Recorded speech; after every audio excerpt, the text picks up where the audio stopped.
Tonight on Insights on PBS Hawaii. The historic race to become the first woman elected to represent Hawaii in the United States Senate pits former Governor Linda Lingle against United States Representative Mazie Hirono. Now, live in our studio, our host, Dan Boylan. Aloha and welcome to Insights on PBS Hawaii. I'm Dan Boylan. On November 6th, Hawaii's voters will decide who will fill the vacancy created by the retirement of United States Senator Daniel Akaka. Democratic candidate Mazie Hirono handily defeated former U.S. Representative Ed Case and 3 other contenders in the primary election. Her opponent in the general election, Republican Linda Lingle, triumphed over 4 opponents herself to gain her party's nomination. To help win your vote, both Governor Lingle and Representative Hirono are here live in our studio to answer your questions and receive your comments. We invite you to be a part of this discussion by calling, emailing, or tweeting your questions and comments for the candidates. The contact information you now see on your screen will be repeated throughout the program. And just a reminder that Insights is on both your television and computer screens. It's streaming live on our website at pbshawaii.org. This program will also be posted online after this broadcast. Now, welcome to both candidates for the United States Senate. Republican Linda Lingle served 2 terms as Hawaii's governor from 2002 to 2010. She was the first woman to lead our state. She was also the first Republican elected as governor of Hawaii in 40 years. Linda's political career began with her election to the Maui County Council in 1981. In 1991, she became mayor of Maui, an office she held for 2 consecutive 4-year terms. Linda is a native of St. Louis, Missouri, and relocated to Hawaii in 1975 after graduating with a journalism degree from California State University, Northridge. In 1976, she founded the Molokai Free Press Community newspaper. Is it still going? No, it's not still going. I've published for 4 years. 4 years. They have another paper now. At least there's still a paper. Japan-born Democrat Mazie Hirono is currently serving her 3rd term, representing Hawaii's Congressional District 2 in the United States House of Representatives. She is a member of the House Committee on Education and the Workforce, and the Committee on Transportation and Infrastructure. Mazie was first elected to the Hawaii State House of Representatives in 1980. She served 14 years in the House before winning the first of 2 4-year terms as Hawaii's Lieutenant Governor. Some people go to lieutenant governorship and are never heard from again. She's I'm not one of those. Mazie is a graduate of the University of Hawaii and received her law degree from Georgetown University Law Center in Washington, D.C. We have a lot of really important things to talk about here tonight, but we have someone who has a certain sense of self-interest in the 2 of you, and he wanted to be here tonight. Big Bird, I think you know him, and you know, I like to believe that Insights is the show that holds up PBS Hawaii, but I know better. I'm sure you'd like to think I know better. But I just want to ask, is it true that there are people who really want to defund PBS and end Big Bird's career? I'll ask you first, Linda. Is that true? Well, I can't imagine that would be true, Dan. So many people grew up with Big Bird. And as you probably know, one of my good friends is the CEO of the Corporation for Public Broadcasting, Patricia Harrison. So anything that would happen with PBS, she'd be a person I would talk to, and I'm certain she would make a very strong case to maintain the funding. I've always been a big supporter of PBS. I enjoy your show and others. And I've also been a contributor in the past. Well, saving Big Bird, see what you can do for Insights. Any thoughts on... I'm so glad that Linda seems to have changed her mind about supporting PBS, because I know you were watching our debate the other night where she said, well, in the scheme of things, you know, certain things have to go. And I thought, oh my, aloha to Big Bird and, you know, the entire Sesame Street gang. Of course, PBS is such an important part of our community.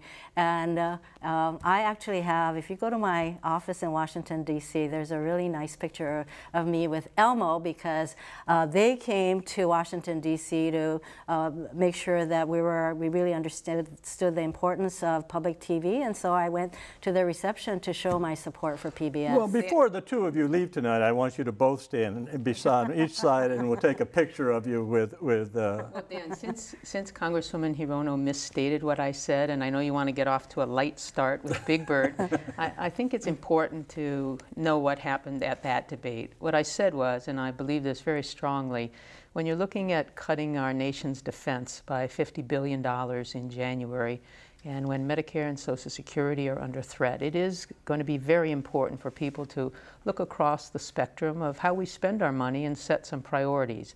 And I did say that I'm not sure that Big Bird is essential to the defense of America.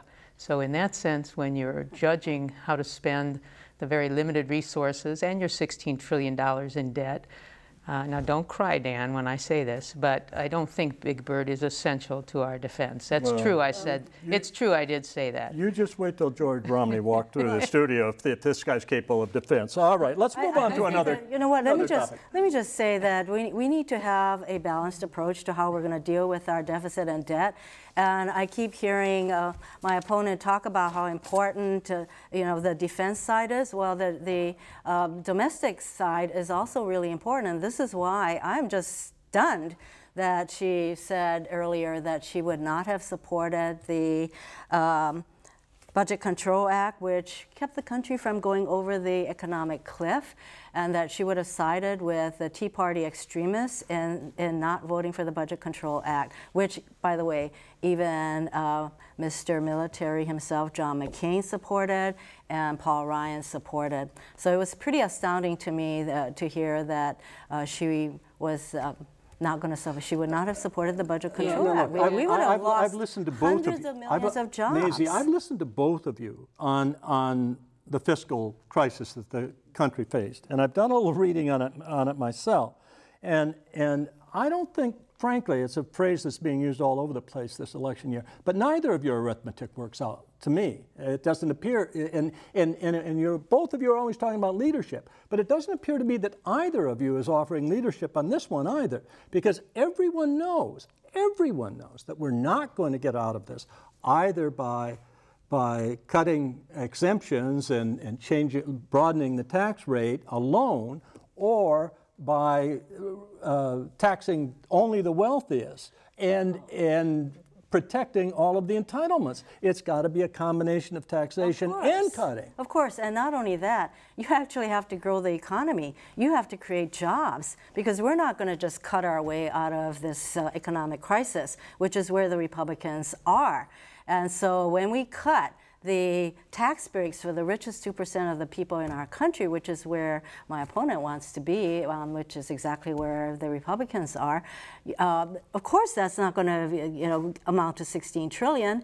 And talking about math, we know that when Mitt Romney says that he wants to cut everybody's taxes by 20%, that's about $5 trillion over the next 10 years. That doesn't work out. We have to create jobs. This is why I support the president's jobs bill, which will create some 2 million jobs, which I know that my opponent does not support. And for Hawaii, we need to keep tourism strong, which is why my Visit USA bill, which is a bipartisan bill, is so important, and it can create 6,000 jobs here. Well, Dan, let me make a couple of points here. You're correct that we're not going to get out of this overnight. We didn't get into it overnight, and we won't get out of it overnight. So neither candidate is going to be able to tell you, here's how we'd make up the entire deficit, or here's how we'd make up the debt. But we need to start making serious progress on it. And you're also correct in saying it has to be a combination of both more revenue to the government, reduced spending, and economic growth. I mean, that's quite true.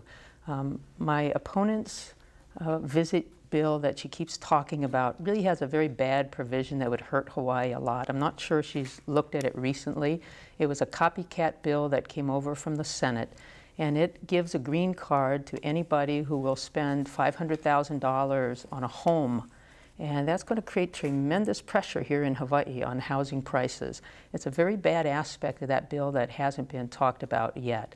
Now, when I talked earlier about the defense cuts, they're scheduled to be $50 billion in January. because the Congress didn't do its job. So these are going to be automatic. But they're not alone. There was already a $50 billion cut. So the chairman of the Joint Chiefs of Staff has already said this is going to be catastrophic for the nation. So you're absolutely right, Congresswoman Hirono. I would not have voted for this. You might want to tie it to something else. I tie it to one thing, and that's the defense of this nation. And that is the #1 obligation of someone in Congress. Won't argue with that, Linda, that that's the primary obligation. But folks who look at this red ink problem that we face, which is unsustainable, they argue. It's unsustainable. Point out that we are paying for a military force that is larger than the 16 next military forces combined in the expenditures we're making on it. That's not a relevant point, Dan. That is a relevant point. No, it's not, and I'll tell you why. I'll tell you why. Because our part of the world, and I'm running to represent the people of Hawaii. My opponent wants to talk about Washington, D.C. and the national parties, and I understand that. But this is about us. It's about the people of Hawaii.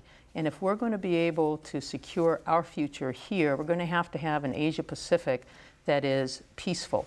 Our economy is tied to this region, and these other nations that you list and you combine all 16, they're not responsible for this part of the world and for making certain that we have safety for our state and for our nation. President Obama has said he wanted to do a Pacific pivot on defense. We can't do a pivot if you're cutting $50 billion. And by the way, here was an interesting part of that automatic cut. The Pentagon has no discretion. Think about that, Dan. They can't decide where to take the $50 billion from. It's across the board. Well, you can't build a half of an aircraft carrier. When you're getting these across-the-board cuts, they won't be able to pivot to the Pacific and fund what the president would like to do in our part of the world. My opponent is talking about the event of sequestration. Right. Republicans and Democrats alike, the people, not the Michelle Bachmanns of the world, who she would have gone along with and not supporting this act, everybody understands that sequestration is a meat axe approach to cutting defense and domestic side. So everybody knows that we're going to need to hunker down and make the kind of decisions that will result in us coming up with a balanced approach to deal with our deficit issue. It will not be through sequestration. So all of her talking about this is what's going to happen, you know what? It is not going to happen, because we understand, those of us who took the responsible position to support this bill understand that we can't go down this path. Now, it's going to be hard, because you have Republicans who currently are saying, we've signed a pledge not to raise any revenues or raise any taxes. So yes, it's going to be hard, but it is not be done through sequestration. Why do you think it was responsible to put our nation's defense at risk? The defense secretary told you what would happen with this cut, and the chairman of the Joint Chiefs said it's catastrophic. So how could you go along, regardless of who voted for it or not? Why didn't you do the right thing? It was either that or the country goes over the economic cliff. We would have been that's just not true. It is true. No, wait a minute. As I understand sequestration, didn't that take place because because they were trying to get? They set up this special commission of 8 people. That's right. But the idea was to put pressure on them to come to it, and they deadlocked. Wait, just like Republican, Democrat. The idea was to avoid a default by our country. Right. That was the goal. And normally, under Reagan and under every other president, we lifted that debt ceiling without these kinds of sequestration and other kinds of hostage kinds of approaches. So we now have a Congress with, especially in the House, where the Tea Party-backed people are perfectly willing to send our country over the economic cliff. And they said, we're not even going to support this unless you have a 1.2 trillion more in cuts in addition to the 1 trillion cut that was already in that law. So the main point was, we have to avoid a default by our country. Do you know what would have been what the result would have been if we defaulted? Yeah, I think you would lose so many jobs. I think I was following it, though I don't understand everything when it comes to money and numbers. But the head of the CBO, the Congressional Budget Office, has said something big has to be done. It can't be little stuff. And it seems to me that I will, but I would just point out as a general criticism, both of you, in the debates that I've heard you in, it doesn't seem to me that either of you are really talking about anything big. Getting rid of mortgage interest on second homes. That'll get rid of the richer people. But may I offer something? Go ahead. Dan? Of course you can. I do think it's your table, not mine. I think Congresswoman gets confused on this issue because she keeps talking about sequestration, otherwise it would have sent us over the cliff. That's not what the fiscal cliff is. The fiscal cliff is a coming together of these dramatic cuts combined with very large tax increases occurring at the same time, which will happen in January if Congress doesn't get back into session and do its job after this election. I support President Obama's Deficit Reduction Commission, known as Simpson-Bowles. And what they said, and this is very important, I think, because what's happened in Washington, Dan, there's just so much done behind closed doors that as citizens out here, we don't really know about it. So what Simpson-Bowles says is, add up all of the tax deductions and credits and exemptions, they total $1.1 trillion, and take them all out. That's about our annual deficit, $1.1 trillion. And then in the public light of day, vote individually which ones you want to put back. Because if a lot of those, whatever those tax deductions and credits are, and Congresswoman Hirono likes to talk about oil and gas, well then bring up oil and gas and force people to vote in public if they want to keep that or not. If you just did that, and again, I would add back in the mortgage interest deduction on a primary residence, I would add back in charitable contributions, child credit. There are certain things I would vote in public to add back, but there are many that I wouldn't support. Now, will it make up the whole $1.1 trillion? No, but it could be $200 billion. That's good. That's a 20% reduction in the deficit, you know what, Dan. Dan? My opponent keeps talking about how I don't understand certain things. She's missing a huge point here, because sequestration only came about as an approach to get enough votes to be able to pass the Budget Control Act, because we needed to lift that debt ceiling. If that debt ceiling didn't get lifted and our country defaulted on our debts, our credit rating would have gone down. We would not have been able to borrow money. The credit rating already went down. It would have gone down. Congress. It would have crashed. It would have crashed. So every responsible economist, left, right, and center, knew that we had to do this. In fact, the thing that was just so astounding about this whole battle was that under regular circumstances, under Republican or Democratic presidents, we did lift the debt ceiling. So, you know, we should have done that and then gotten on to the job of addressing our deficit and our debt. But everyone that I read does not go along with the idea of just raising the taxes on the top 2% or whatever it is. They say that that to deal with the crisis as big as it is, you're going to have to raise the taxes on everybody. Now, maybe not as fast as letting sequestration disappear immediately, but you've got to do it, because that's about the only way you can get near where the debt will be sustainable. I'll send over the library in the morning to you. We need to deal with the debt and the deficit. That's very true. At the same time, we need to grow our economy. That's one of the major ways that we're going to deal with it, but that seems to be off the table for the Republicans, but the other thing they're intent on making sure that Barack Obama doesn't get reelected. And off the table for the Republicans is you guys have, Grover Norquist have made it impossible for you guys to vote for any tax, right? Did you sign the tax pledge? No, I didn't, Dan, so that's got nothing to do with me. But Congresswoman, your colleagues have, so many of them. Dan, that's right. I'm going to Washington to represent the people of Hawaii. I have a fiscally conservative record here at home as a governor for 8 years and as a mayor. The people in Congress, including Congresswoman Hirono, have gotten us into this situation. We can talk about the political parties, but these were individuals who had decisions to make, and they made bad decisions, and they have put the next generation in a very difficult position, because all this debt that they've run up in Washington, this $16 trillion, has to be paid by these young people, and it's not fair. It's just not fair. So it's true we have to grow the economy. She keeps referring to that, and yet one of the key issues everyone talks about when they talk about creating jobs is we have to have more international global trade. and yet she votes against the free trade agreement with South Korea. Now, why is free trade so important? Why is global trade important? Because 95% of the consumers on the planet live outside of the United States. So we must have these free trade agreements.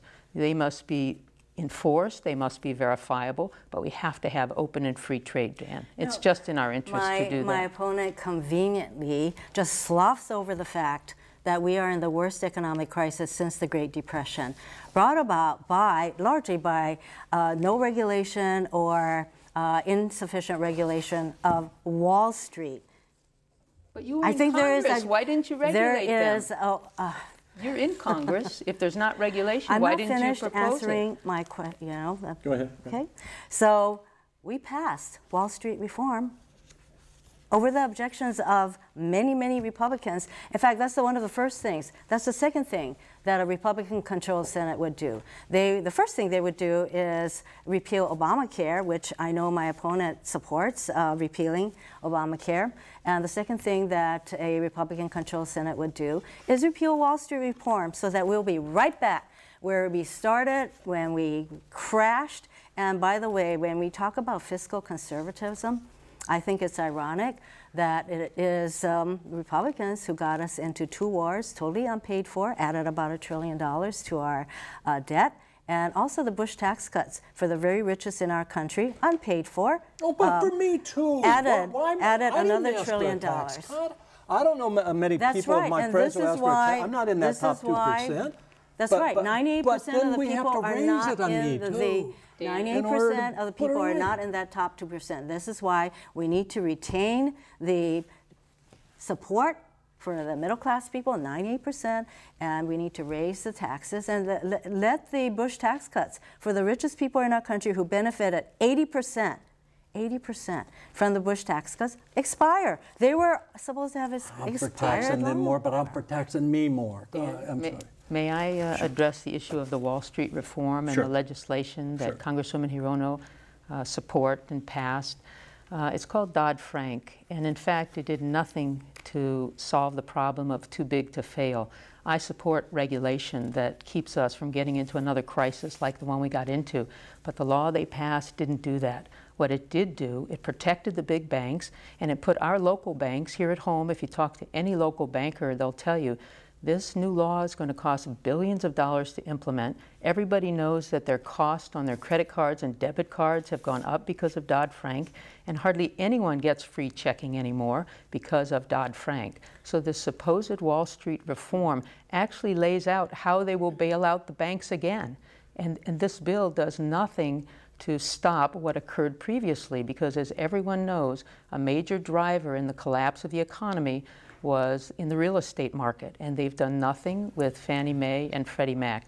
Let me correct a misconception here, a misstatement, because the Dodd-Frank bill does not protect too big to fail. If anything, it sets up a process whereby those entities that are so huge can be dissolved. That's actually actually what's in the bill. I don't think you've read the Dodd-Frank bill. But why do those things happen? Look, last night, I was watching, or night before last, I was watching the news. All I saw was one Lingle ad, then one Hirono ad, then one Lingle ad, then one Hirono ad, then one Lingle ad, then one Hirono ad. Well-paid, really sharp-looking things. You guys got a lot of big money behind you. And if Dodd-Frank didn't turn into something that it should have turned into, didn't it have something to do with banking lobbies and the kind of people who give money to you, and they come and they put pressure on, and we can all talk about what we want to do, but then there's what happens when those people who've invested on us show up. Right? Dan, right? Since you raised the issue of a commercial, Congresswoman Hirono's commercial on Medicare is so false that factcheck.org has listed what she said as one of the whoppers of 2011.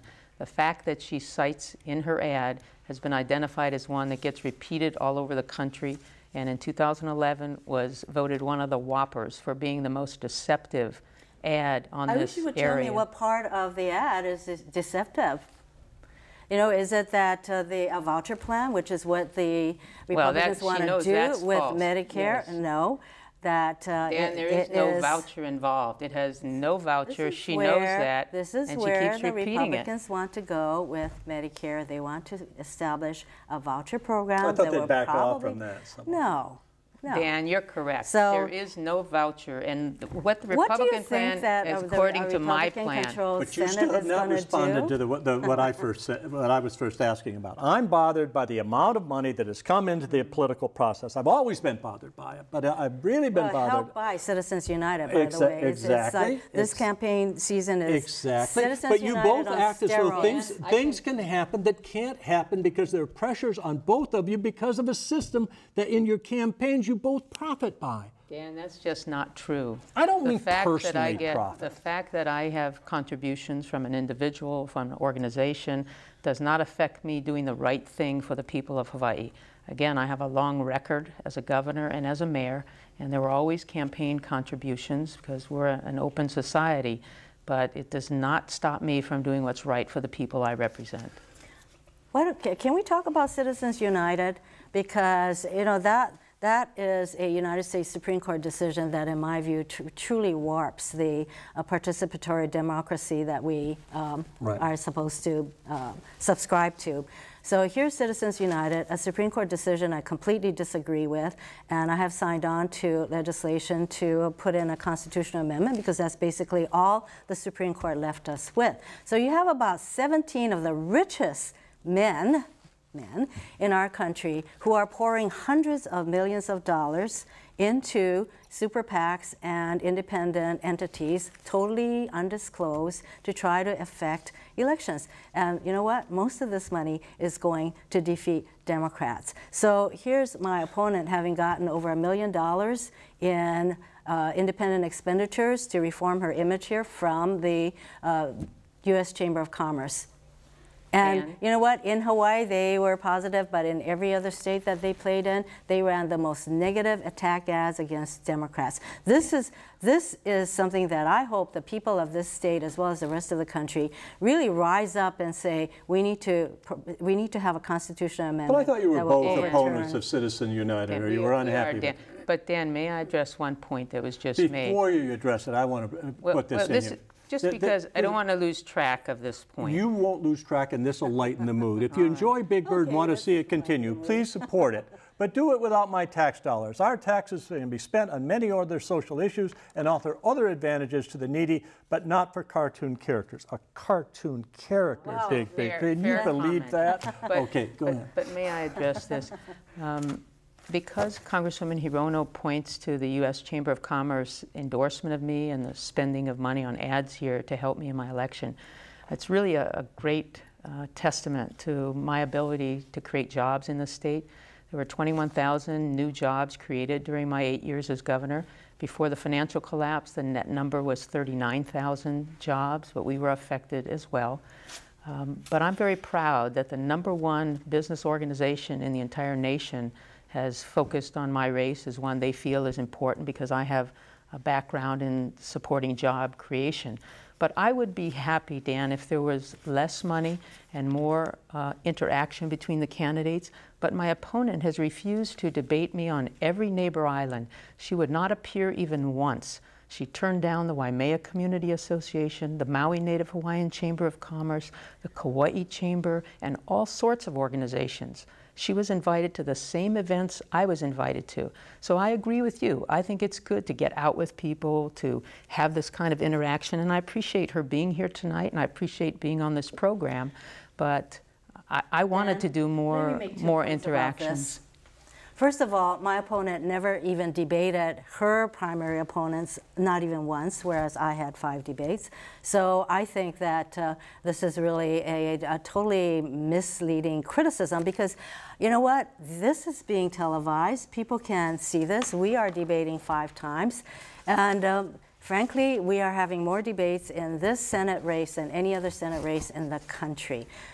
Okay. Dan, the second thing I appreciate her being here. The second thing, I'm not, you know, let me finish, Dan. Go ahead. Okay. Go ahead. The U.S. Chamber of Commerce's goal in this election is to make sure that Barack Obama does not get reelected president. They are totally in sync with the National Republican Party in their goal to make sure that Barack Obama does not get reelected and that the United States Senate becomes a Republican-controlled Senate. This is why they are supporting my opponent to the tune of over $1 million. This is what this election is about, and the people of Hawaii know this. They know what's at stake. If the Republican goes, if the Senate goes Republican, they know that they're going to see repeal of Obamacare, they're going to see repeal of Wall Street reform, they're going to see the extension of tax breaks to the millionaires, and the taxes on middle-class families will go up. The people of Hawaii know this. Let's change subjects for a minute, if I can get agreement on this. The unemployment rate for September in Hawaii apparently is better. It went down from 6.1% to 5.7%, along with the national unemployment rate going from 8.1 to 7.8. But we all know there are people either out of jobs or they are doing a couple of half-time jobs or whatever. Mm-hmm. What are your initiatives, Gidget wants to know, to increase or support small businesses or creating jobs? I have supported over a dozen initiatives in Congress that support small businesses through tax breaks, through having more funding available, financing available to them, and it's an ongoing issue for me. At the same time, I know that if we can get more economic activity in Hawaii and nationally, that's certainly going to help small businesses. So President Obama's jobs bill, which will create some 2 million jobs, a lot of them in the repair and maintenance of our roads, our highways, our harbors, infrastructure, that's going to create jobs for many, many small construction companies. My bill, the Visit USA bill, experts have said that that will generate some $600 million of economic activity for the state of Hawaii by making some common sense changes to how we deal with visa applications from China. And it will create some 6,000 jobs. And when I visit with small businesses here and I ask them, who do you rely on for your customers? And many of them rely on tourism. So they love the idea that we'll have more tourists and visitors from China through my Visit USA bill. Linda Lingle, how are you going to create business? Let me first relate to the neighbor islands. You know, I talked about my opponent not wanting to go to the neighbor islands to debate, and she said they can watch this on television. And that really is an insensitive person who really doesn't understand what it's like to live on a neighbor island. As you know, I've spent 60% of all my adult life since I've been in Hawaii living on the neighbor islands. And the reason I'm stressing this in this question is because the unemployment rate that you just read is much, much higher on the neighbor islands. It's a big issue. It's a serious matter for them. And some of my ideas include not taxing the small businesses any more than they're taxed already. Congresswoman Hirono talks all the time about taxing the rich, but the very tax that she talks about is often applied to these small businesses because they report the income of their business as personal income. So it would have a damaging negative effect. So my idea is don't tax these small businesses anymore, reduce the amount of government regulation on them. I also have an idea to create a new subcommittee on tourism because it is our #1 industry, but on the neighbor islands it's even more important because there's less diversity in the economy than there is here. So I think the combination of keeping regulations down, keeping taxes low, and making sure we do everything we can in the area of tourism would help the neighbor islands a lot. But what they really miss is just an interaction with government leaders.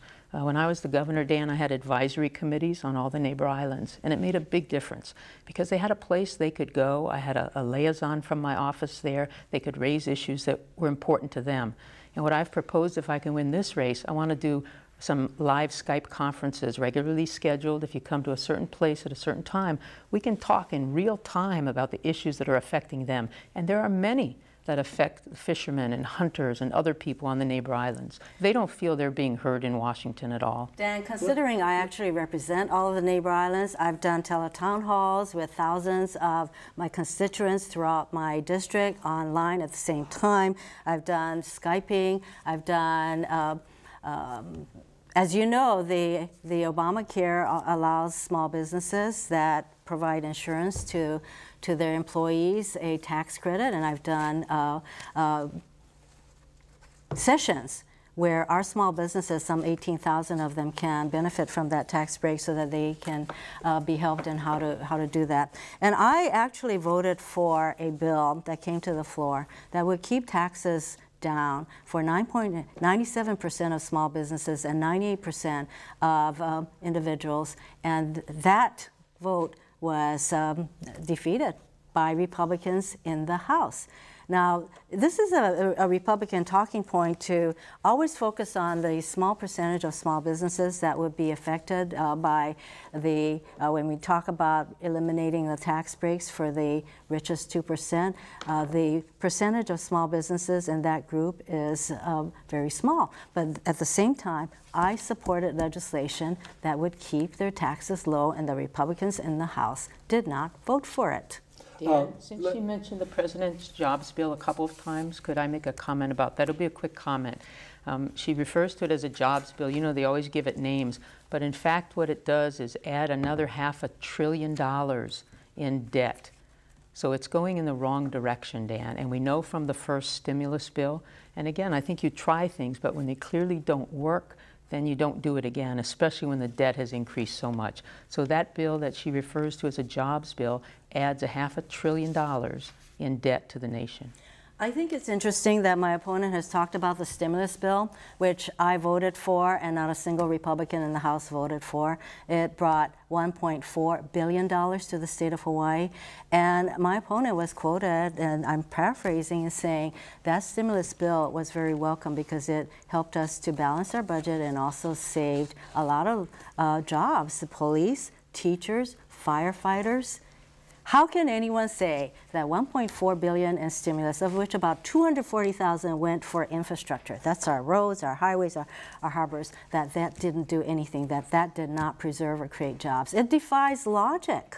Somebody wanted to correct us on something, correction to the candidates, not to me, I'm always right. It's not $50 billion, but $500 billion cut from the military and another $5 billion from other programs, totaling $1 trillion on the sequestration. Over I think years. We're both right. It's over 10 years, Over Dan, 10 so it's years. $50 Right, but it's billion 50 a year. Right. Except that in the area of defense, Dan, it's not just the $50 billion and $500 billion over 10 years, because in their existing continuing resolution that they passed, it's another $500 billion. So when the first $500 billion was cut in the continuing resolution, the Secretary of Defense said, this is going to be very difficult, but we'll manage through this, but it's going to be tough.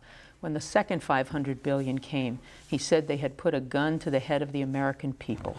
He said it would, and the chairman of the Joint Chiefs said catastrophic. I think you have to listen to that. When someone talks in those terms, who's responsible for our nation's defense, you have to put the politics aside. But you Linda, have to just do Linda, what's right for the country. I agree with you. Of course you have to worry about your country.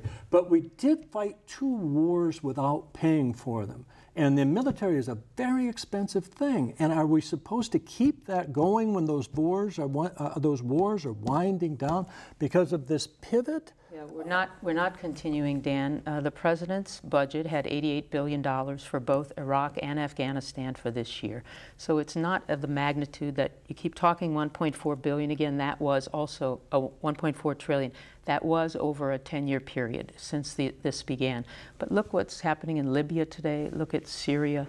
Look at Iran with nuclear weapons. Look at Egypt. We don't know what's going to happen there. Look at China, what's happening in the South China Sea, North Korea in our own region. So yes, I mean, military is critically important. Certainly important to us here with Pacific Command being headquartered here. And for the Pacific pivot to actually occur, you've got to have the resources. Yeah, but the resources cost an enormous amount of money, and and what you're saying, you seem to, well, President Romney certainly has said this or indicated. He's not the president yet. Well, he may very well be.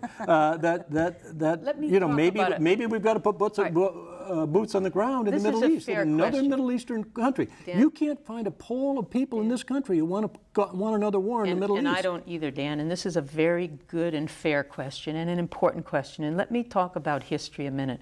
We've had another time in our history where our country was war-weary, where we had our own economic problems. It happened between the First and Second World War, if you remember.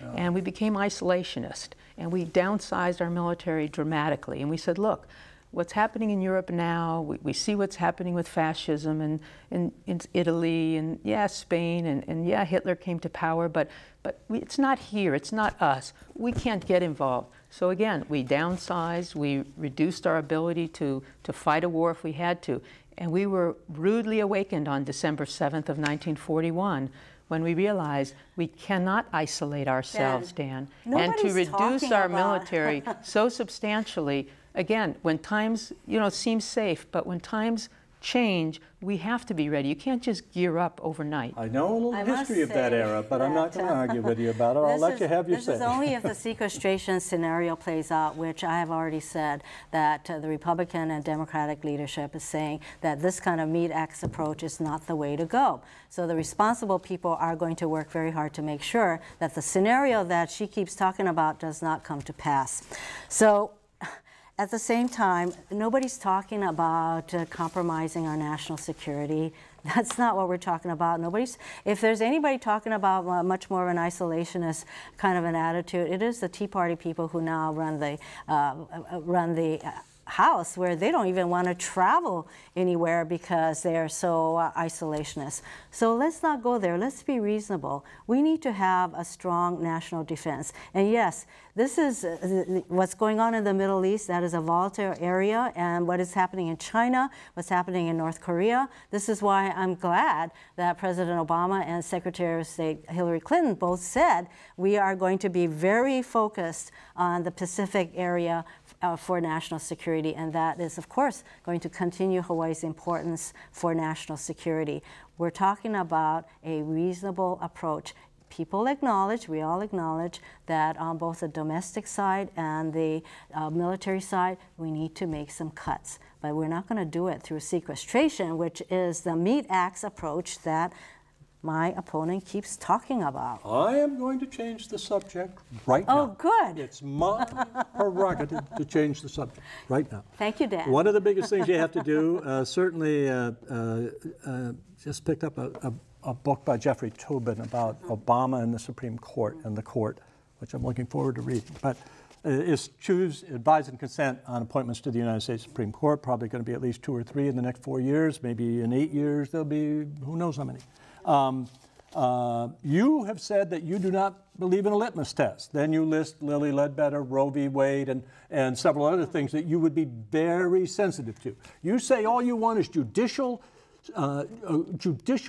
student of judicial history is important to you, of the law. A student of the law is what you say. That's what you want. And that's all you want. No litmus test. No litmus test. Ah, come on. Well, Dan, a woman who's been pro Roe v. Wade, she's also said that is not going to. You guys don't have a litmus test. Somebody who comes in and says we're going to overturn Roe v. Wade, which is, by the way, where Mitt Romney wants to go. He's already said, I would like Roe v. Wade to be overturned. So this is why the people of Hawaii do understand that a Republican-controlled Senate would be very dangerous, because they will be making decisions on who gets appointed to the U.S. Supreme Court. But you have litmus tests then? No, because what I said was that, you know what, if somebody's going to, if someone has a track record of being against Roe v. Wade and all that, of course I'm going to be very systematic in how I question this person, because what I'm looking for is someone who is objective, who has tremendous legal qualifications, and when I read their opinion, I would want to not know whether they're a Democrat or a Republican. Dan, fair question. You're right. I have a litmus test. There. I'm right again. If someone walked in and said, hey, if you appoint me to the court, I'm going to overturn Roe v. Wade, I'd have to say, I'm sorry, you haven't passed the litmus test, and I would not support them. But I can tell you, I have friends in the United States Senate, like Susan Collins, Republican woman from Maine, represents them, Lisa Murkowski of Alaska, and they too would not support someone who's going to overturn Roe v. Wade. So while I understand that my opponent wanted to make this entire campaign about the Republicans in Washington, and the reason is because she doesn't have a record to run on and doesn't have a plan for our state and our nation's future. So she continues to try to tie me to something she believes is unpopular. But the people here at home know me well, and they've known me throughout my time in office. So, Dan? Linda, Jerry says he knows for Ms. Lingle. You speak about creating jobs during your tenure as mayor and governor. You implemented furlough Fridays and cut jobs for state employees. Many of us lost our jobs. How can you say you created jobs? Now, this guy feels he knows you. well, Jerry, in the private sector, not in the government, but in the private sector, we created 21,000 new jobs during my 8 years as governor. And as mayor, Maui County outpaced the rest of the state. He's right, Dan, that when we had the financial collapse in '08, I had to make some extremely difficult decisions. They were heart-wrenching for me. If you've ever been in a position of leadership where you had to tell people who were counting on a paycheck at a certain level, or counting on their paycheck, they have a mortgage to pay, they have a car payment to make, and you have to be the one to say, for the good of the entire state, your paycheck is not going to be what it was. That's extremely difficult. But as you know, Dan, no governor can furlough teachers. That is a misconception that has existed for a long time, but it's simply not the law. Dan? And Honolulu Magazine has debunked that completely and said this was a decision of the union and of the Department of Education. When we talk about accomplishments, I'm really disappointed that my opponent continues to have ads that are really personally attacking me, because I'm very proud of the fact that I was a very strong supporter of Obamacare, which helps millions and millions of seniors and hundreds of thousands of young people right now.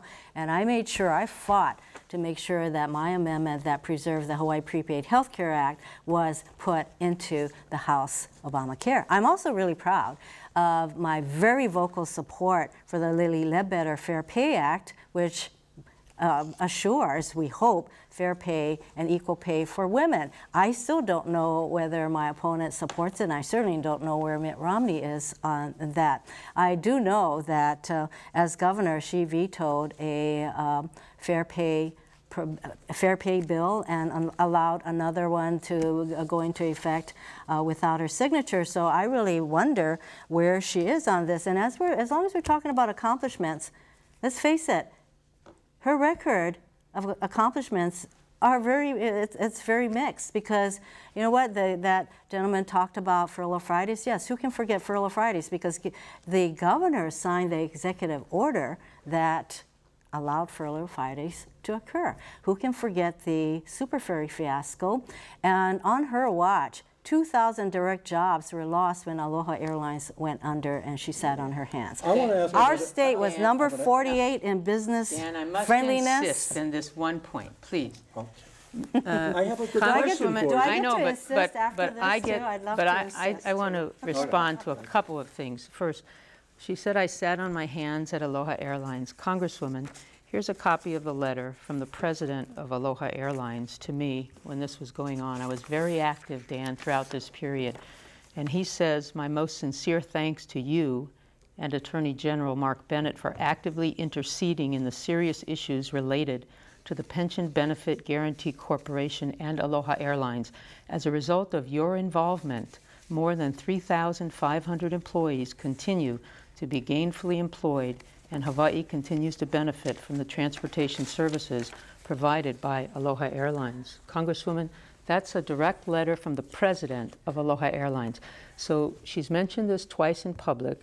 This should put an end to it, because it's simply not true, Dan. Not only did I fly to Washington personally and meet with the head of the Pension Benefit Guaranty Corporation and get them to assume the pension system, which saved the pensions for the Aloha members, but our bankruptcy attorney went into court to try to stop them from going into bankruptcy. We also signed a settlement agreement with Aloha Airlines to allow them to defer all the back taxes and airport fees that they had, so that it could help them not have to go into bankruptcy. So Dan, we did everything we could. Sometimes a company makes decisions. There was predatory pricing, they felt, and Congresswoman Hirono raised that in a congressional hearing as the reason for them going out. So this is really clear. Now, she mentioned Super Ferry too, Dan, and this one has to be addressed, because this one I worked on with my colleagues in the Senate and the House. I got the President of the Senate and the House Speaker to actually adopt a law. All of us believed we had followed exactly what every other harbor improvement had done previously. The Supreme Court simply, I believe, wrote new law from the bench. So the fact that the Democrat House Speaker, Senate President, and myself, we were all on the same side on that issue, Dan. This was, of course, after the fact with regard to Super Ferry, because the initial decision not to do a full environmental impact statement totally rests with Linda Lingle. So that whole process, Yeah, and this became false. You know that.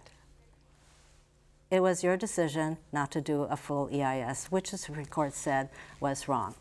As far as environmental quality could I control finish makes that answering? decision. Let me finish answering. And as far as Aloha Airlines, the contemporary news articles during that period says that she did not support retaining Aloha Airlines as a ongoing airline.